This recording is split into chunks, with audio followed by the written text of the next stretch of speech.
Kamala Davy Harris, do solemnly swear. Kamala Harris, the first woman to serve as vice president. Now the first black and South Asian woman to lead the Democratic Party in the race for the White House. President Biden announces he will not run for re-election. With just over 100 days until Election Day, President Joe Biden stepping aside in an historic shakeup. My fellow Americans, the best way forward is to pass the torch to a new generation. Vice President Kamala Harris is no stranger to being the first. Good afternoon, Wisconsin! I think she will make an incredible president. From her Bay Area upbringing.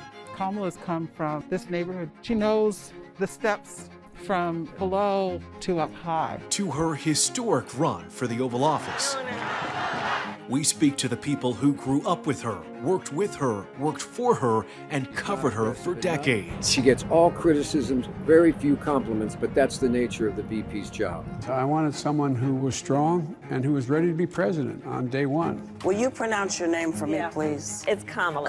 Kamala Harris. Hi, Kamala Harris. It's really inspiration because knowing that she was born in Oakland. She's from here. She knows what we go through. Do not be constrained by tradition. Do not listen when they say it can't be done. She comes at a time when a lot of doors are opening, and she's not afraid to walk through them. It is about having new leadership. We can have change. I think it's a journey that is, frankly, an inspiration. It really means a lot for someone African American to be in office, making a change. I feel a sense of responsibility to stand up and fight. She has a lot of important work to do. The work's just starting, so let's get going. I accept your nomination to be President of the United States of America. That's what my mother said. She said, Kamala, you may be the first to do many things, but make sure you're not the last.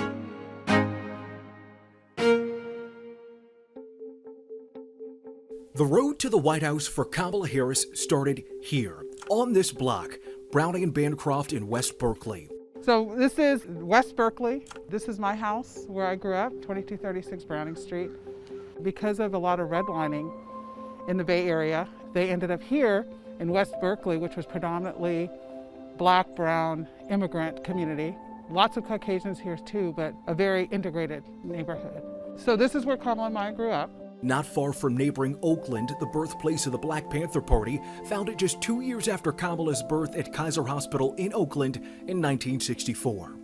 Not far from the University of California, Berkeley, one of the premier academic institutions on the West Coast, where her parents met for the first time, a crossroad that would mold the future vice president. Huey Newton was a regular in our neighborhood. Black Panthers had a breakfast program down the street at West Campus. So we would see Huey all the time. What I remember so much about Kamala is that she was very kind. I also remember her taking care of Maya. I mean, she was very attentive. You know, she took care of her sister. A strength she by all accounts inherited from her mother, Shyamala Gopalan, a gifted woman with a sharp mind who bravely immigrated from India to study science at UC Berkeley in 1958. Shyamala would connect Kamala to her rich South Asian heritage with her name, meaning lotus flower, a plant growing underwater with flowers rising above the surface, root planted firmly in the river's bottom. Shyamala met Kamala's father, Donald Harris, on the Berkeley campus protesting during the Civil Rights Movement. He also immigrated to the States from Jamaica and was a brilliant scholar who would go on to teach economics at Stanford University. Her only sibling, sister Maya, was born 3 years after she was. A couple of years after Maya's birth, their parents separated, making the young girls incredibly close. The younger Harris, also an attorney, would go on to have a major influence on Kamala's life and political career. A life filled with first. There was a little girl in California who was part of the second class to integrate her public schools. And she was bused to school every day. And that little girl was me. We were close to the bus stop, and Kamala and Maya were close to the bus stop. But somehow we always ended up running. Never close enough. When Kamala brought it up on the debate stage and said she was in the second class of the kids that integrated the Berkeley Public School, I think it really just hit me so hard. I was like, wow, I didn't realize that. It wasn't something I even thought about, and it was something I enjoyed. I got a great education at Thousand Oaks. bus ride was probably about 30 to 40 minutes. See the change in the neighborhood as we drive through. This is what we saw too, sitting on the bus. This is where Kamala and myself, my sisters and Maya, we all went to school here. In her memoirs, The Truths We Hold, Harris celebrates the diversity made possible by what she calls a national experiment in desegregation, sending working-class black kids in one direction and wealthier white kids in the other. That diversity is woven into the fabric of her identity, a superpower of sorts as she broke barrier after barrier. My mother used to have a saying, and she would say to me, Kamala, you may be the first to do many things, but make sure you're not the last. And Kamala is claiming both her identities. She's proud to be a black woman. She's proud about her Indian heritage, and she claims them both. And she drops lots of clues, right, implicit and explicit, about her pride and her joy in belonging to those groups. Her life experiences would become even more diverse when Kamala was in middle school. Her mother moved her and the two girls to Montreal, Canada. She accepted a teaching opportunity at a university. Kamala was 12 at the time. She finished middle and high school in Montreal, visiting the Bay Area for summer breaks and holidays.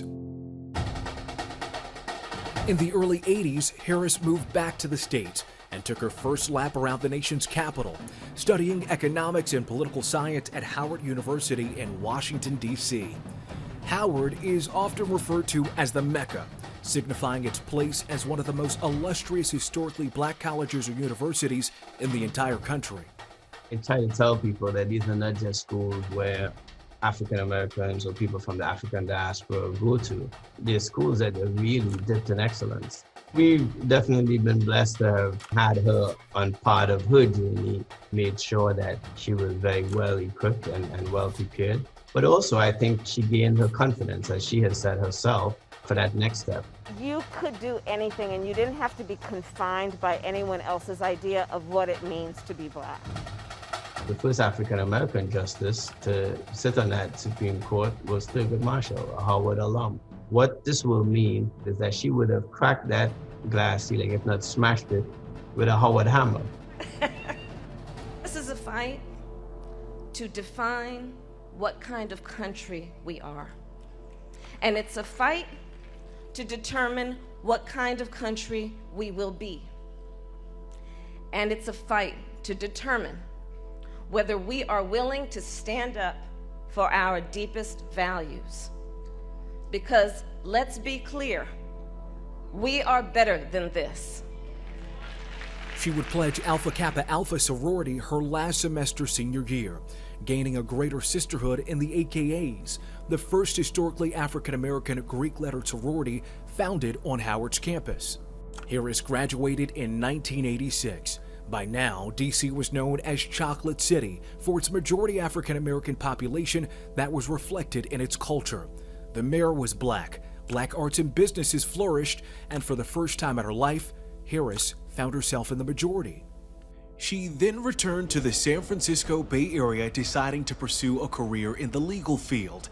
She attended University of California Law San Francisco for law school, where in her second year, she became the president of the Black Law Students Association. She earned her law degree in '89. By 1990, she was a deputy district attorney for Alameda County, working for the people in her hometown, where her representation alone would go on to inspire many. So I first met her, it was a long time ago. She was working at the Alameda County District Attorney's Office. It was really great to see really an African-American woman involved, and she was a prosecutor. She was someone who people respected. She was well-spoken, and so just from afar, I always admired her.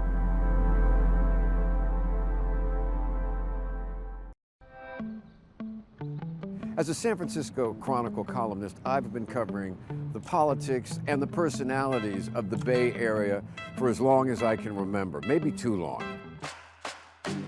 Even when you first met her, you knew something was there. There was an intelligence, there was a vibrancy, and there was that essential ingredient in all political success, ambition. There's no question that Kamala Harris made the most of her contacts and personal relationships in San Francisco. The leading of that is former Mayor Willie Brown, who was the House Speaker of the time when she first met him.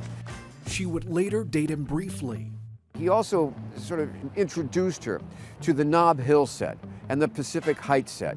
They are the financiers of the political machine in San Francisco, a key ingredient in that. And along with Gavin Newsom, Jerry Brown, and Willie Brown, she became part of that group as well. Never underestimate Kamala Harris. She has been a winner each and every time she has sought public office. After 8 years in Alameda County, she'd crossed the bay to San Francisco to become Assistant District Attorney. After 2 years, she left the job, then working in San Francisco City Hall under City Attorney Louise Rini, one of her first supporters when she challenged her old boss in 2002 to become San Francisco DA. It would be Harris's first time appearing on a ballot. In order to run the office, she had to run for office, as she said in her memoir. As I hold the office of District Attorney of the City and County of San Francisco. of District Attorney of the City and County of San Francisco. Congratulations. This was her office. So when we moved in, Terrence had moved out all the furniture. So when we walked in, he had, out of her office, left nothing. So she worked like this. It was just like a chair and a phone for like 2 weeks. People always underestimate how hard she works. I remember so clearly walking into the first California District Attorneys Association meeting with Kamala, and she starts talking about recidivism reduction and reentry services and the vision that she had for the office. And I just remember some people in the room looking at her, you know, like, what has happened here? Who is this person? Immediately after winning, she faced her first political crisis when Isaac Espinosa, a San Francisco police officer, was gunned down that she wouldn't seek the death penalty for the person who did it. I have been very clear that I am not seeking the death penalty as district attorney because life without possibility of parole is a severe consequence. And that sent a chill right down her and the Police Officers Association, and even got her a very public sort of reprimand from Dianne Feinstein at the funeral. That was one of the key chilling moments of her career. At the end of Harris's tenure as district attorney, violent crime was down, murder and manslaughter numbers were cut in half, and burglary and aggravated assault dropped by double digits. I think people get it wrong oftentimes because they just say, well, she's a prosecutor. She tried to lock up a lot of Black and brown people. And that is just not entirely accurate when you look at the details of what was happening in San Francisco at the time, and also some of the innovative programs that she pushed for to give people a second chance. During her stay, she'd worked to help not criminalize sex workers and get first-time nonviolent offenders back on track instead of incarcerated. Next, Harris's political ambitions would take her to a statewide office, elected to Attorney General of California in 2010. For being a voice that is a new voice in the process, and in the way that we believe we should always be inclusive as a party, in recognizing that we have a big tent, which means that we welcome those who we may not have seen in the tent before, and we value their contribution. That was the closest race of her life, and it wasn't decided on election night. It took weeks of vote counting. After 3 weeks of vote counting and a swinging tally, her challenger conceded, handing her the headline to her long list of firsts: the first African American, first woman, and first Asian American to become Attorney General in the Golden State. She'd get there with the help of a political ally, also no stranger to first. Obama, after he won that Senate seat, one of the first trips he took was right here to San Francisco to do a fundraiser for Kamala. When he ran for president, Kamala was one of the first ones to support him in the state. She was the first elected in California to stand with him. What a lot of people don't realize is that Kamala Harris's decision to support Barack Obama, which was genuine, which was a genuine connection there, philosophically and personally, cost her. Some of her key donors were big Hillary Clinton people, and they did not like the idea that she went with him.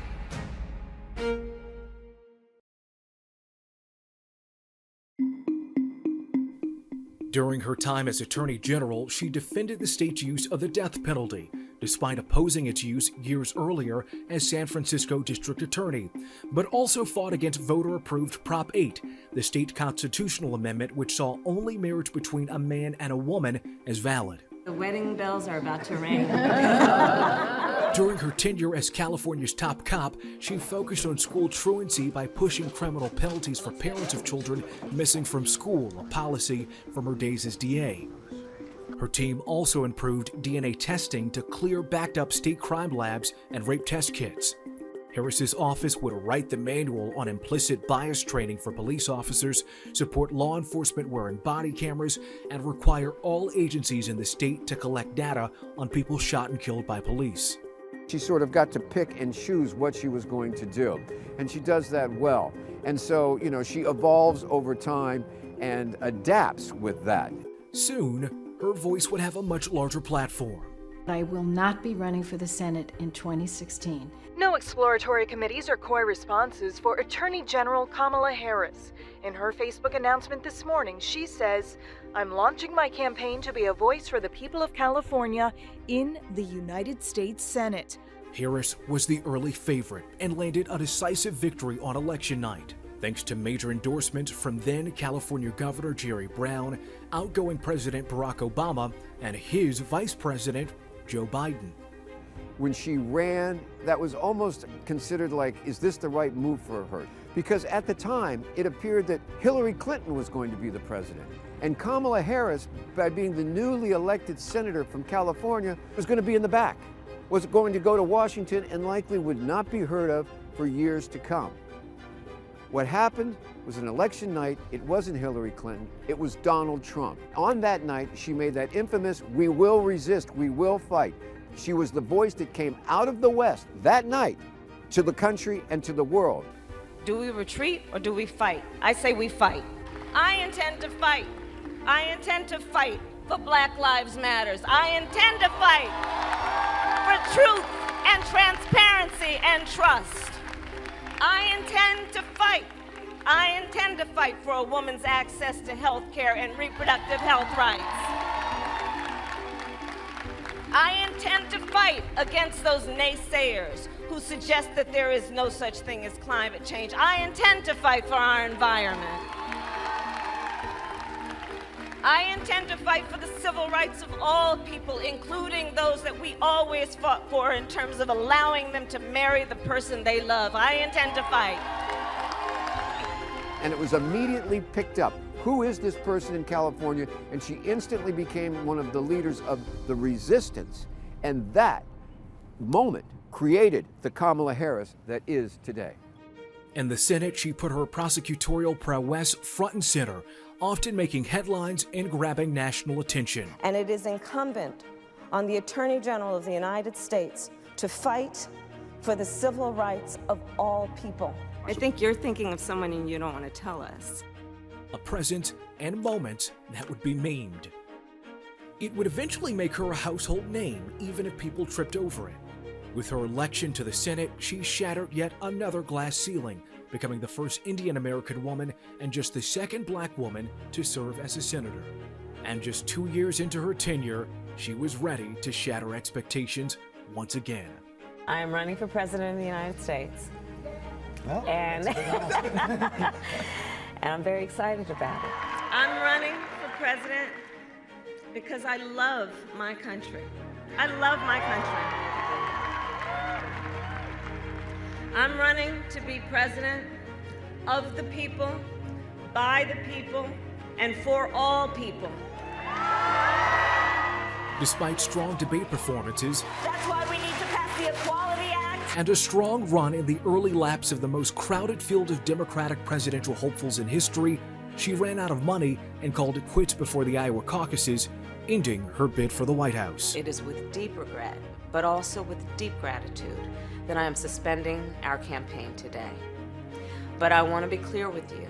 I am still very much in this fight. Biden won the Democratic Party's nomination.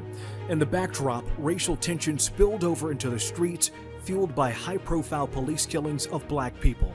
Biden's response, a short list of running mates dominated by women of color. Despite their early debate clashes, he included Harris, noting on a pad, "Do not hold grudges." I kind of had a feeling, for weeks leading up to it, something just told me, or I just felt that it was going to be her. We were each other's first friend back when we were about 5 years old, kindergarten. She could not have made it as far as she has without dealing with just unimaginable obstacles and challenges every step of the way. And she's a fighter, but she holds true to herself. Hi. Sorry to keep you. That's all right. You ready to go to work? Oh my God. I'm so ready to go to work. And let me introduce to you, for the first time, your next Vice President of the United States, Kamala Harris. The junior senator from California became the first Black and first South Asian woman to appear on a major party ticket in U.S. history. The announcement stole the headlines, trended on social media, and deeply touched the hearts and souls of so many. Very personal. It's amazing. And it really shows what people of color have the capability to do if they're given a chance. And it's very, very, I'm very proud, and I'm excited for the possibilities. And I think that's another thing that's been, I think, heavy on her shoulders at times, given all the barriers that she's broken through, but also this awesome responsibility that she holds really tightly of she's representing, all the young Black and Indian girls. She's representing so many women that, look at her on that debate stage and say, wow, there she is. She spent the home stretch of the race to the White House on the attack for her running mate, taking on President Trump and Vice President Mike Pence head on. Mr. Vice President, I'm speaking. I'm speaking. We have seen a pattern with this administration, which is they don't believe in science. And Joe's plan is about saying we're going to deal with it, but we're also going to create jobs. Donald Trump, when asked about the wildfires in California, and the question was, the science is telling us this, you know what Donald Trump said? Science doesn't know. She turned heads with her swag on the campaign trail, the music choices, I'm gonna stand a little taller. the shoe choices, and her cooking. I don't want to suffer the consequences of our future president not liking my Indian food. The entire time, her husband Doug Imhoff cheering her on. Her determination and drive helping secure the presidency for the former Vice President, Joe Biden. All across the nation, little girls woke up, especially little Black and brown girls, who so often feel overlooked today. Just maybe they're seeing themselves for the first time in a new way. How would you say she walks into being the first in so many regards? Rather comfortably. Rather comfortably.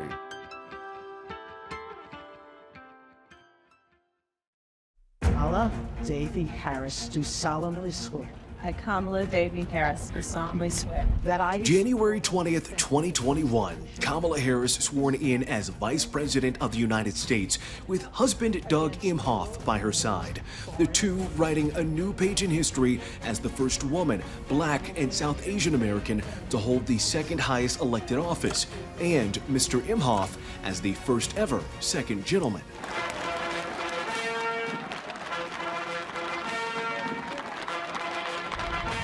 Just 2 weeks prior, those same steps outside of the U.S. Capitol were the site of a dark day in America's history, the January 6th insurrection. Hundreds of Americans, many of them white supremacists, stormed the Capitol, threatening to hang then Vice President Mike Pence as he prepared to certify the election results that would put Joe Biden and Kamala Harris in the White House. I know that everyone here will soon be marching over to the Capitol building to peacefully and patriotically make your voices heard. 5 people died in the days after the attack, including a police officer. Nearly 200 more officers were injured as the mob made its way from a Trump rally down the Capitol Mall into the U.S. Capitol.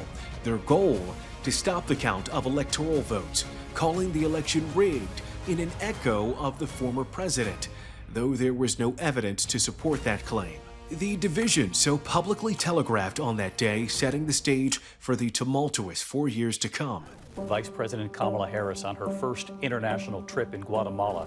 On a major mission to reduce the flow of migrants to the U.S. border. Right out of the gate, President Biden handed VP Harris a tough assignment, getting to the root causes of what was sending thousands of migrants to the U.S.-Mexico border. What she focused on was trying to do economic development, trying to stabilize the governments of Central America where so many migrants come from. Clearly, there's a problem of unchecked immigration, migration across the border.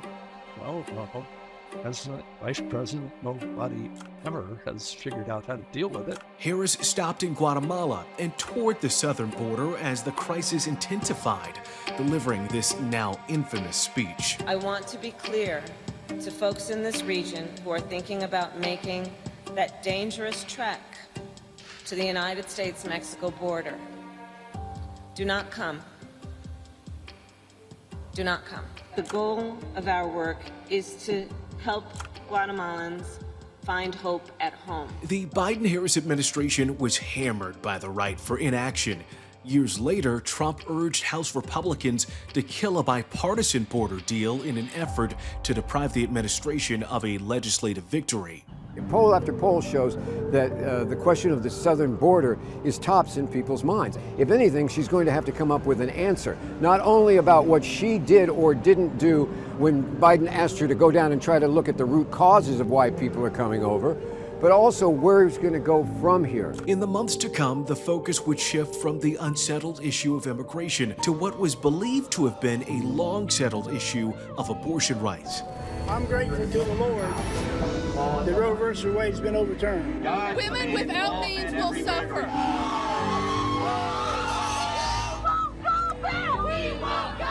In a major blow to women's reproductive freedom, the U.S. Supreme Court erased nearly 50 years of precedent, overturning Roe v. Wade. What was once a national right to an abortion was stripped away by the court's conservative supermajority. The court actually took a constitutional right that has been recognized for half a century and took it from the women of America. That's shocking. Vice President Kamala Harris came out strong against the ruling in the hours and days ahead. They talk about their concern that if their daughter is going to college, will she go to a state where she will have access to the health care she might need, including reproductive health? In some of these states, a ban on abortion includes denying a survivor of rape or incest the ability to make a decision about what happens to their body next. It's a big, big deal. A big deal and an issue that the vice president has been committed to. Harris has written and said publicly that a high school friend sexually assaulted by a family member is what inspired her to go into law in the first place. In terms of reproductive rights, that's been an ongoing issue for her. She has never wavered. She is very supportive. Women's health care, women's rights, and that's not going to change. While there were certainly challenges during Harris's term as vice president, there were successes too, like the passage of the bipartisan infrastructure law that spent more than $1 trillion to improve roads, bridges, and public transit, expand internet access, and upgrade water and energy supply. She also cast the tie-breaking vote in the Senate for the Inflation Reduction Act. The Senate being equally divided, the Vice President votes in the affirmative, and the bill, as amended, is passed. That helped lower prescription drug costs and made health care more affordable. However, as customary, the praise goes to the president. I have to be honest, Kamala Harris has been in a tough situation. She, as number 2, defends, deflects, and goes out there and attacks for the president. Accomplishments always go to the president. She gets all criticisms, very few compliments, but that's the nature of the VP's job. Take the administration's handling of the war in Gaza as another example, and the death of civilians in Israel's repeated bombing of the region. Israel's military action was in response to the Hamas attack on October 7, 2023, when Hamas fighters and other Palestinian militant groups abducted 251 people from Israel, taking them to the Gaza Strip.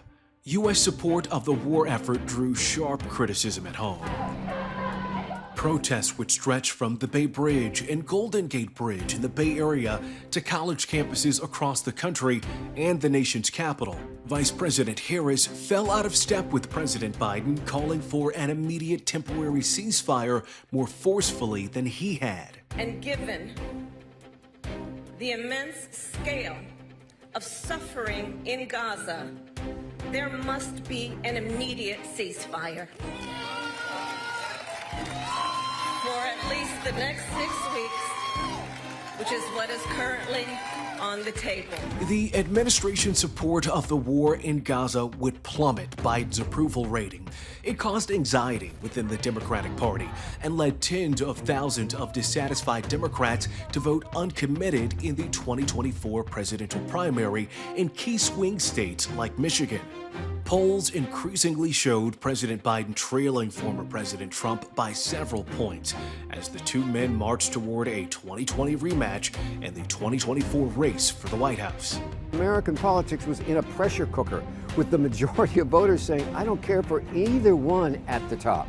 Little did the American people know, the race for president was about to take a dramatic turn, and Kamala Harris was on the verge of getting yet another major break.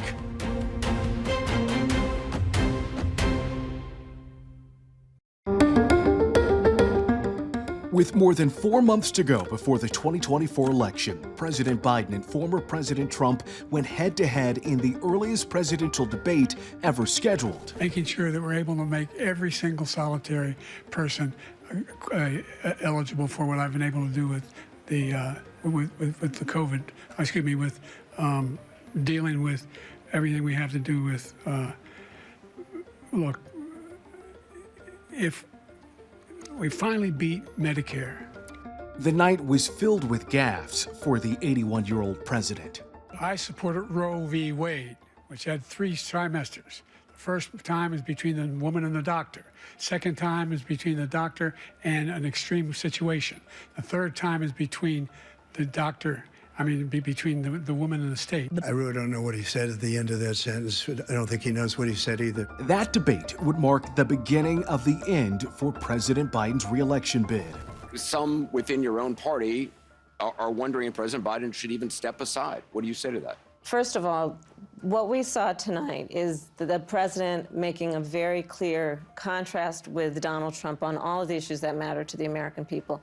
Yes, there was a slow start, but it was a strong finish. Vice President Harris stood behind President Biden, but in the days ahead, more and more Democrats called on the president to end his re-election campaign. Democratic donors withheld major campaign money. Senator Chuck Schumer over the weekend traveled to Rehoboth, Delaware, visited one-on-one with President Biden, and very directly, very bluntly told him that it would be bad for him and bad for Democrats if he stayed in the race, urged him to get out of the race.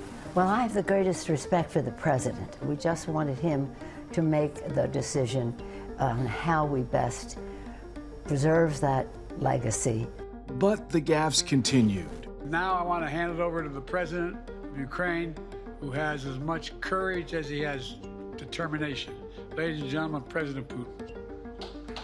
President Putin. He's going to beat President Putin. President Zelensky. I'm so focused on beating Putin. What concerns do you have about Vice President Harris's ability to beat Donald Trump if she were at the top of the ticket? Look, I wouldn't have picked Vice President Trump to be vice president, but I think she was not qualified to be president. Take a look at what happened.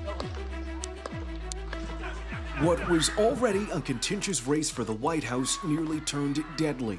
A lone gunman shot President Trump in an assassination attempt at an outdoor rally just outside of Pittsburgh, Pennsylvania. The shooter grazed Trump's ear, killed a firefighter, and injured 2 others. The gunman was also killed in that altercation. The assassination attempt gave Trump a bump in favorability leading into the Republican National Convention. Days later, while isolating in his Delaware home while recovering from COVID, the president delivered the shocking news: he would end his run for president. The breaking news at this hour: President Biden announces he will not run for re-election. The historic decision upending the race for the White House. My fellow Americans, the best way forward is to pass the torch to a new generation. And after his decision late today, the president immediately endorsing Vice President Kamala Harris. What was going through my mind, it was like a jump ball. And I was going, the Democrats have a choice here. And what they did, surprisingly, was jump and go lockstep from there across the country. Nobody's making demands. Nobody's saying, I want something for my vote. Everybody's saying, let's go. I've never seen that before. In a matter of hours after President Biden made his unprecedented decision to pass the torch, Vice President Kamala Harris amassed widespread support within the Democratic Party. The Democratic women of the House offer our proud, full-throated endorsement of her campaign for President of the United States. I think she will make an incredible president. This is a case that she knows how to prosecute, and I'm confident that she has all of the skills and experience necessary to do just that. Fending off potential challengers, Kamala Harris locked up the necessary number of delegates to secure the nomination just weeks before the Democratic National Convention.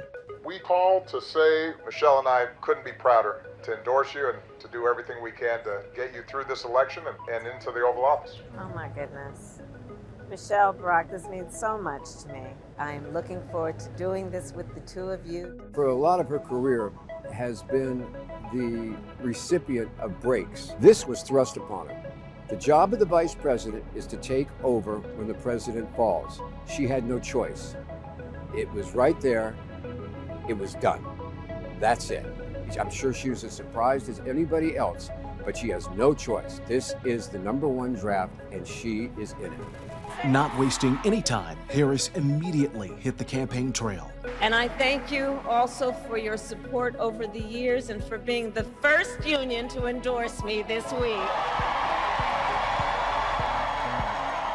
As the nation waited to learn who Harris would call on to be her running mate, we learned about one of the first calls she made when she got the news from President Biden that her time was now. Oh, I've known her over 25 years. Reverend Amos C. Brown is the senior pastor of San Francisco's Third Baptist Church and the president of the local NAACP chapter. My wife and I had just arrived at home, and the phone rang. And lo and behold, when I answered, I heard this voice say, "My pastor," that's what she always called me. "I call you to ask you to pray for me, for Doug. Pray for the country." Prayed with Vice President Harris and her husband just before we went out to the inauguration. It is providential that she's a member of this church, a church that was founded by a woman, Eliza Davis. We need to get rid of this misogyny, sexism, and all those isms that separate people on the basis of external superficialities. As the dust settled and it became increasingly clear that Harris's move to the top of the ticket fundamentally changed the 2024 race for the White House, Republicans launched a new wave of personal attacks on the vice president. What happened to her laugh? I haven't heard that laugh in about a week. That's why they keep her off the stage. That's the laugh of a crazy person, I will tell you. From the president's meltdown on the first debate, to the attempted assassination of Donald Trump, to the president's withdrawal on a Sunday via the internet, to Kamala Harris assuming the mantle in record time, to now moving forward with an unprecedented short campaign for the highest office in the free world. It's like nothing we've ever seen before, and we're not even at the end. All I can say is stay tuned, because this show is really a nail-biter. Who's ready to retire Joe Biden and border czar Kamala Harris and send her back to California? Kamala Harris. Kamala Harris is the highest-ranking elected woman in American political history. She's been in the national spotlight for the better part of a decade, but some people still cannot get her name right. President Trump did the job that Kamala won't and Joe Biden simply can't. Our border czar, Kamala Harris. Yes, some people are still mispronouncing her name. Kamala Harris. Dr. Brandy Summers, sociologist at Columbia University, argues there's more to it. If it's not intentional, the intentional component is that they're not willing to learn how to say her name properly. So she not only is othered because she's a woman, where this is a terrain that's mostly dominated by men. She's othered because her name is different. And so thinking about her mixed race identity, it's creating another othering potential for people to be able to ostracize her and say that she's too different to be a leader in this nation. But this is absolutely a classic form of misogynoir. Misogynoir is a term coined by academic Moya Bailey a decade and a half ago that explains the unique intersection of racism and misogyny faced by Black women. These types of attacks against Harris have only intensified. I didn't know she was black until a number of years ago when she happened to turn black, and now she wants to be known as black. So I don't know, is she Indian or is she black? Some of these attacks would be blatant, others dog whistle. She was a DEI hire? 100%. She was a DEI hire. He said he was going to hire, and she didn't. Her record is abysmal at best. And so to call her a DEI hire is as if she would only have this role because of this emphasis on race and inclusion. But what it does is it undermines whatever kind of political history she's had, whatever experience she's had. But Harris is no stranger to the digs or being underestimated. She certainly has a thick skin. She has to have to go through what she's gone through as vice president. You know, she just kind of keeps going. And Harris is unafraid of hitting back. As you may have noticed, Donald Trump has been resorting to some wild lies about my record, and some of what he and his running mate are saying, well, it's just plain weird. He's acknowledged to be the worst vice president in the history of our country. We are such forgetful people. We have such amnesia. I mean, everybody says, does she have the administrative chops to run the country? Did Barack Obama? Donald Trump, did he ever run anything government-wise? Or no. So we kind of, I don't know how much of that's being assigned to her because she's a her. I have to be honest, you know? Despite the increasing attacks from the right, Harris assuming the top of the Democratic ticket reinvigorated her party. You think you just fell out of a coconut tree?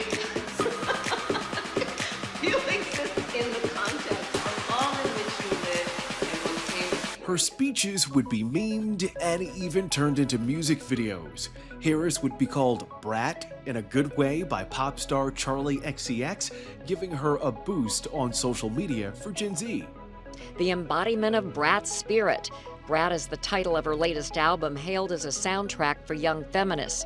Harris's Instagram account is on theme with Brat Neon Green. Young people are excited. They're ready to get involved in this election. Well, there's a lot of buzz, and well, there should be. I mean, up until now, American politics was in a pressure cooker, with the majority of voters saying, I don't care for either one at the top. Now there's a new option. So yes, the internet's going to explode. TikTok is going to TikTok out. X is going to Y and Z. How long does it last?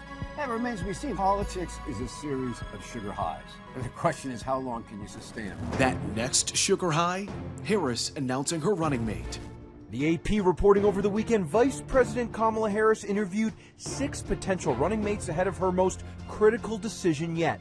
The shortlist included high-profile Democratic governors from Kentucky, Pennsylvania, Illinois, and Minnesota, Senator Mark Kelly of Arizona, and Transportation Secretary Pete Buttigieg. She would ultimately go with Governor Tim Walz from the North Star State. It's Kamala Harris. Good morning, Governor. Good morning, Madam Vice President. Listen, I want you to do this with me. Let's do this together. Would you be my running mate and let's get this thing on the road? I would be honored, Madam Vice President. They wasted no time hitting the campaign trail. And when we fight, we win! And now, welcome the next Vice President of the United States, Tim Walz. What you're also hearing is a tremendous sigh of relief from the Democratic Party and from its members and from its voters, because the relief is that Joe Biden is not in the race any longer. They feel there's hope now, that there's a chance out there. That couldn't be any more apparent than at the Democratic National Convention in Chicago. So let's get out there. Let's fight for it. Let's get out there. Let's vote for it. And together, let us write the next great chapter in the most extraordinary story ever told. Thank you.